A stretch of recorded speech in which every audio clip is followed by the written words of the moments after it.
সুপ্রিয় দর্শক, আসসালামু আলাইকুম। সবাইকে স্বাগত জানাচ্ছি আজকে গুরুত্বপূর্ণ সংবাদে। প্রথমে জানিয়ে দিচ্ছি সংবাদ শিরোনাম, পরে বিস্তারিত। সিঙ্গাপুরে ৫ দিনের বৈঠক, কোটি টাকার লেনদেন, হাদি হত্যার নেপথ্যে নানকসহ প্রভাবশালী আওয়ামী লীগ নেতারা। এদিকে পাতানো নির্বাচনের শঙ্কা জামায়াতের। এরপর থাকছে হত্যাচেষ্টা মামলায় গ্রেফতার আনিসুল সালমান দীপুমণি। সর্বশেষ, ভারতেই খেলতে হবে এমন দাবি ভিত্তিহীন, বাংলাদেশ নিয়ে ইতিবাচক আইসিসি। শুনছিলেন সংবাদ শিরোনাম, এখন বিস্তারিত। তার আগে হৃদয় ছুঁয়ে যাওয়া একটি অনুরোধ।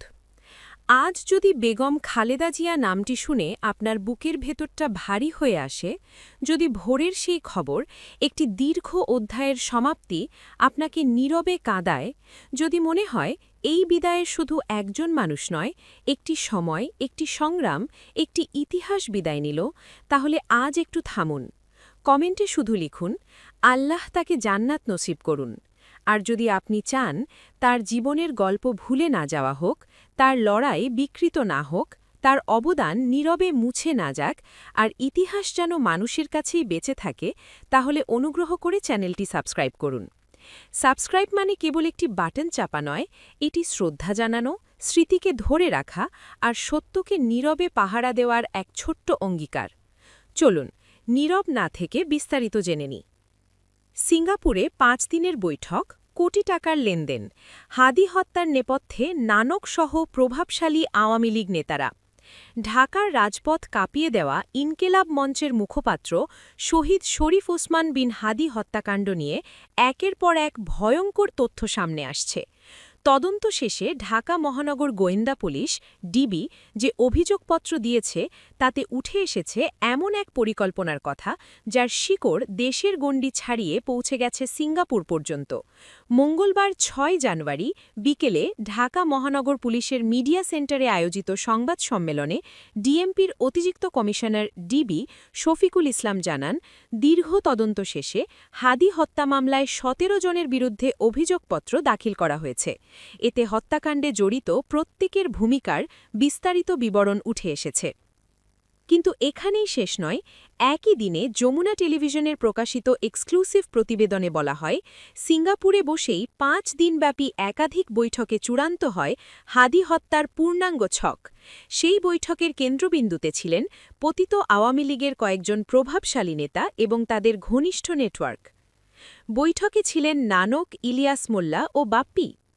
তদন্ত সংশ্লিষ্ট সূত্রের দাবি অনুযায়ী হত্যার পরিকল্পনার বৈঠকে উপস্থিত ছিলেন কার্যক্রম নিষিদ্ধ আওয়ামী লীগের সাবেক মন্ত্রী জাহাঙ্গীর কবির নানক, সাবেক এমপি ইলিয়াস মোল্লা, ঢাকা মহানগর উত্তর যুবলীগের সাবেক নেতা ও কাউন্সিলর তাইজুল ইসলাম চৌধুরী ওরফে বাপ্পি এবং শুটার ফয়সাল করিম মাসুদ।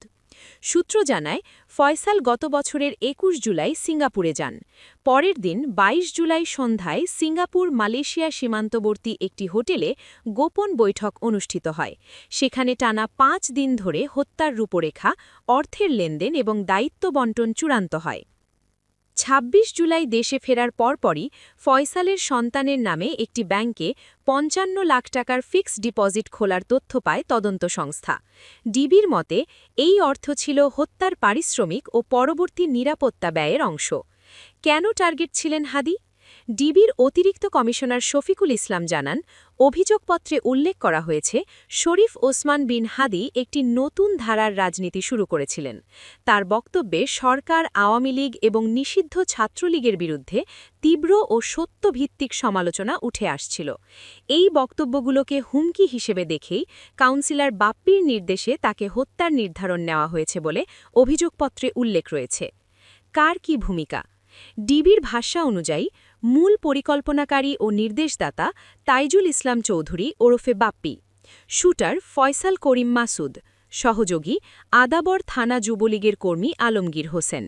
পালাতে সহায়তা করেন মুক্তি মাহমুদ, ফিলিপস নালসহ একাধিক ব্যক্তি। হত্যাকাণ্ডের পরপরই ফয়সাল ও আলমগীর ভারতে পালিয়ে যান। অভিযোগপত্রে আরও বলা হয়, সীমান্ত পারাপার থেকে শুরু করে অস্ত্র লুকোনো, নম্বর প্লেট বদলসহ সবকিছুতেই যুক্ত ছিলেন ফয়সালের বাবা-মা ও নিকটাত্মীয়রা। ডিবি জানিয়েছে উদ্ধার হওয়া আগ্নেয়াস্ত্রের ব্যালিস্টিক রিপোর্ট পজিটিভ এসেছে। CCTV footage, forensic report, electronic device বিশ্লেষণ এবং আসামিদের জবানবন্দির ভিত্তিতেই এই অভিযোগপত্র দেওয়া হয়েছে। প্রশ্ন একটাই, এই সিঙ্গাপুর বৈঠক কি শুধু একটি হত্যার গল্প, নাকি রাজনীতির অন্ধকার অধ্যায়ের ভয়ঙ্কর দলিল? এই তদন্ত এখানেই শেষ নয়।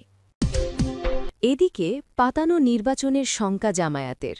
আইন শৃঙ্খলা বাহিনী যেভাবে একটি দলের দিকে ঝুঁকে পড়েছে, প্রশাসন যেভাবে আনুগত্য দেখাচ্ছে, তাতে অতীতের মতো আরেকটি পাতানো নির্বাচনের শঙ্কা প্রকাশ করেছেন জামায়াতের নায়েবে আমির ডাক্তার সৈয়দ আবদুল্লাহ মোহাম্মদ তাহের। তার মতে এ ধরনের পাতানো নির্বাচন দেশকে আবারও ধ্বংসের দিকে নিয়ে যাবে। বুধবার ৭ জানুয়ারি সকালে রাজধানীতে জামায়াতে আমিরের রাজনৈতিক কার্যালয়ে ইউরোপীয় ইউনিয়নের প্রতিনিধিদের সঙ্গে বৈঠক শেষে ব্রিফিংয়ে এই শঙ্কা প্রকাশ করেন তিনি। পরিস্থিতি নিয়ন্ত্রণে সরকার ও নির্বাচন কমিশনকে পদক্ষেপ নেওয়ার আহ্বান জানিয়ে ডাক্তার সৈয়দ আবদুল্লাহ মোহাম্মদ তাহের বলেছেন, ইইউকে জানানো হয়েছে আগামী নির্বাচন অবাধ ও নিরপেক্ষ প্রত্যাশা করে জামায়াত, তবে প্রশাসন একটি দলকে বেশি গুরুত্ব দিচ্ছে। জামায়াতের এ নেতা জানালেন, তার দল ক্ষমতায় গেলে সব রাজনৈতিক দলগুলোর সঙ্গে সমন্বয় করে সরকার গঠন করা হবে। এদিকে এনসিপিকে ১০ আসনে ছাড় দেওয়ার যে খবর রটেছে, বিষয়টিকে কাল্পনিক বলছেন তিনি। জামায়াতের নেতৃত্বাধীন ১১ দলীয় জোটের নির্বাচনী আসন সমঝোতা শিগগিরই হচ্ছে বলে জানান সৈয়দ আবদুল্লাহ মোহাম্মদ তাহের। সর্বশেষ হত্যাচেষ্টা মামলায় গ্রেপ্তার আনিসুল, সালমান, দীপিমণি। বৈষম্য বিরোধী ছাত্র আন্দোলন কেন্দ্রিক রাজধানীর বাড্ডা থানার হত্যাচেষ্টা মামলায় সাবেক আইনমন্ত্রী আনিসুল হক, সাবেক প্রধানমন্ত্রী শেখ হাসিনার বাণিজ্য উপদেষ্টা সালমান এফ রহমান ও সাবেক সমাজকল্যাণ মন্ত্রী ডাক্তার দীপুমণিকে গ্রেপ্তার দেখানো হয়েছে। এই মামলায় তারা এজাহার নামীয় আসামি ছিলেন। বুধবার ৭ জানুয়ারি ঢাকার মেট্রোপলিটন ম্যাজিস্ট্রেট মোহাম্মদ এহসানুল ইসলামের আদালত তাদের গ্রেপ্তার দেখিয়ে কারাগারে পাঠানোর আদেশ দেন। এদিন সকালে তাদের কারাগার থেকে আদালতে হাজির করা হয়। মামলার তদন্ত কর্মকর্তা বাড্ডা থানার উপপরিদর্শক মোহাম্মদ গোলাম কিবরিয়া খান তাদের গ্রেপ্তার দেখানোর আবেদন করেন। এ সময় রাষ্ট্রপক্ষে অতিরিক্ত পাবলিক প্রসিকিউটর মোহাম্মদ শামসুদ্দোহা সুমন শুনানিতে অংশ নেন। শুনানি শেষে আদালত তাদের গ্রেপ্তার দেখানোর আবেদন মঞ্জুর করেন। মামলার অভিযোগে বলা হয়, বৈষম্য বিরোধী ছাত্র আন্দোলন চলাকালে ২০২৪ সালের ২০ জুলাই বাড্ডা থানার মধ্য বাড্ডা এলাকায় অংশ নেন ভুক্তভোগী মোহাম্মদ দুর্জয় আহমেদ। ওই দিন মিছিলে অংশ নিয়ে তিনি রাস্তায় অবস্থান করছিলেন। এ সময় আন্দোলন দমনে আওয়ামী লীগের শীর্ষস্থানীয় নেতাদের প্রত্যক্ষ ও পরোক্ষ নির্দেশনায় তাদের অনুসারীরা অবৈধ অস্ত্র দিয়ে হত্যার উদ্দেশ্যে এলোপাথারি গুলিবর্ষণ করে। এতে মাথার পেছনে গুলি লেগে গুরুতর আহত হন দুর্জয়। জাতীয় চক্ষু বিজ্ঞান ইনস্টিটিউট ও হাসপাতাল ও সম্মিলিত সামরিক হাসপাতালে চিকিৎসা নেন তিনি। পরে তার ২ চোখ অন্ধ হয়ে যায়। ওই ঘটনায় একই বছরের ২০ নভেম্বর ভুক্তভোগী মোহাম্মদ দুর্জয় আহমেদ বাদী হয়ে সাবেক প্রধানমন্ত্রী শেখ হাসিনাসহ ৯০ জনের বিরুদ্ধে হত্যাচেষ্টা মামলা দায়ের করেন।